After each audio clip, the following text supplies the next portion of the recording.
try nating ikutin ang Turtle Island guys. Samahan niyo ako guys. Ayan. Subukan nating ikutin ito dahil first time ko rin dito napunta. Gusto ko ring i-explore o alamin yung lugar na to, kung ano yung maganda dito. Kasi ang daming nagpuntahan dito na mga nagtuturist o local tourist na. Kaya subukan nating ikutin. Yan yung mga kahoy dito. May mga kahoy na tumutubo din.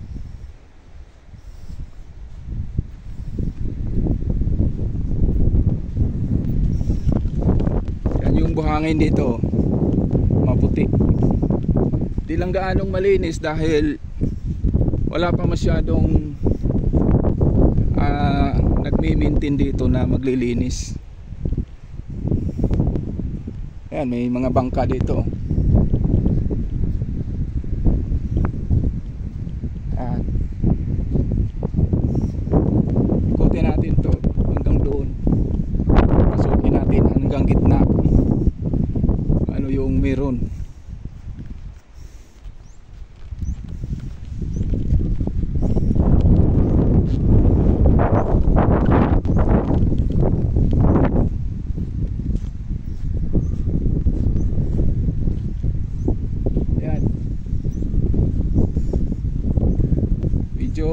Malayo-layo to guys. Malapad to dito.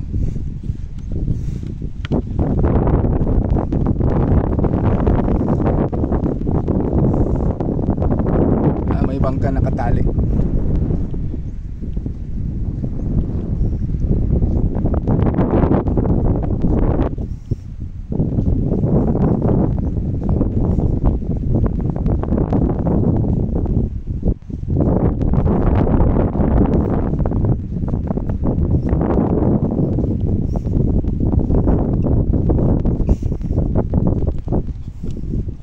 Meron ding mga kabangka dito. Ano?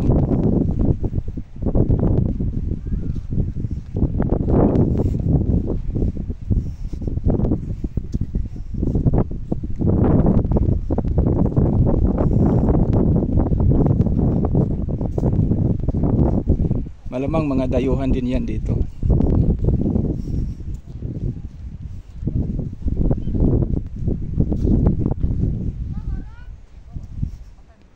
Ayan o.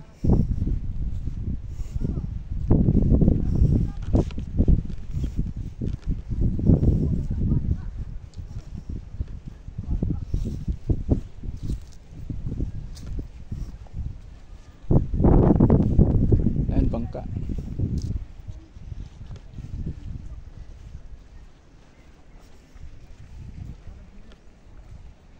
Marami palang mga tao din dito sa likod guys.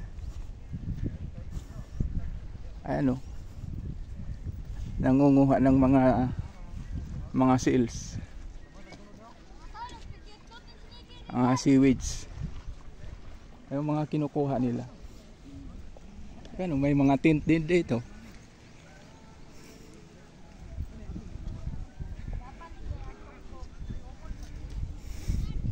May mga tent pala dito guys oh. Marami palang mga ayun no. Hello, magandang tanghali.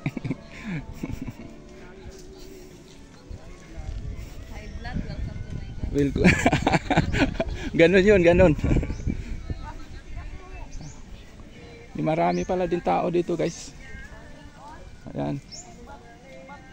Oh. Medyo maluwag pala dito.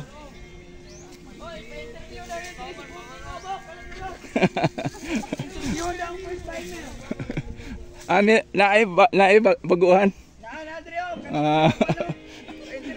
Sige na, unya pagbalik na ako, ikot lang ko. Mga Bisaya raman ta. Dito guys. Ayun, tinitingnan lang natin yung area. Ayan dito, malawak dito guys. Yung laot na yan, papunta na yan sa anong usyan ba yan dyan? Basta doon na yan sa laot, papuntang Hulo o Basilan hanggang Borneo. Pagka na ano ka na sa hangin dyan, na tangay ka ng hangin, wala ka nang madaungan dyan, kasi doon na yan sa laot papuntang Malaysia na. Kaya pagka naiwas ka dito, napadpad ka ng hangin, wala ka nang mapuntahan dyan. Doon ka na pupulutin sa Malaysia, Borneo. Ayan, doon ka na pupulutin. Kasi may nangyari na yan dito dati, nung kalakasan ng hangin, napatay yung makina nila. Nung nangisda sila, napatay yung makina. Tapos natangay na sila ng hangin hanggang doon sila sa Sabah. Doon sila nakarating sa Malaysia.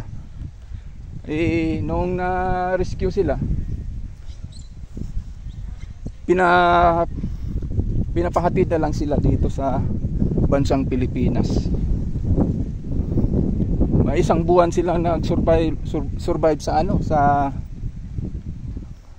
sa dagat. Wala na silang makakain. Ang sabi nga, ang kwento nga nila, ultimong kahit ano na lang yung makikitang madampot nila sa dagat, yun na lang yung kinakain nila para lang sila makasurvive. Ganun yung katindi guys. Pagka napadpad ka ng hangin, wala dito, kasi wala ka ng choice na makadaong ka ng mga isla or anong lupa na pwede mong mapagdaungan. Ayan o, yan yung pinanggalingan namin. Yan kami nang gagaling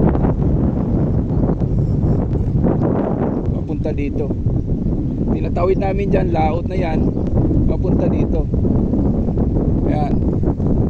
Kaya ang sabi ko nga, kung naiwas ka dito, malakas yung hangin, maiwas ka, mapunta ka ron, ay wala ka ng tsansang wala ka ng tsansang may pulo pang madaungan mo. Kasi yan, dyan, ano na yan, laot na yan, papuntang Borneo na yan dyan. Yan. Okay, balik tayo dito guys. Iniikutin natin.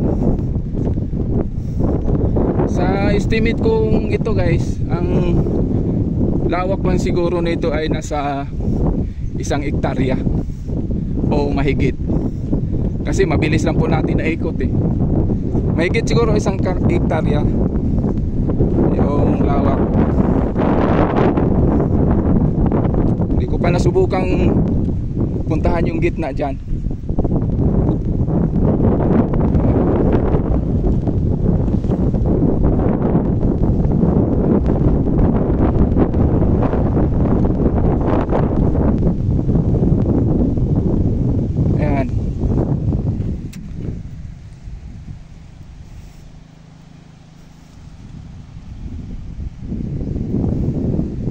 Maraming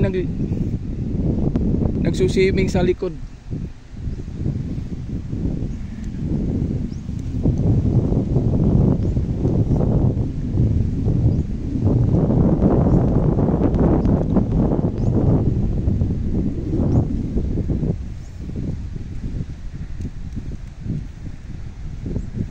Dito tayo guys.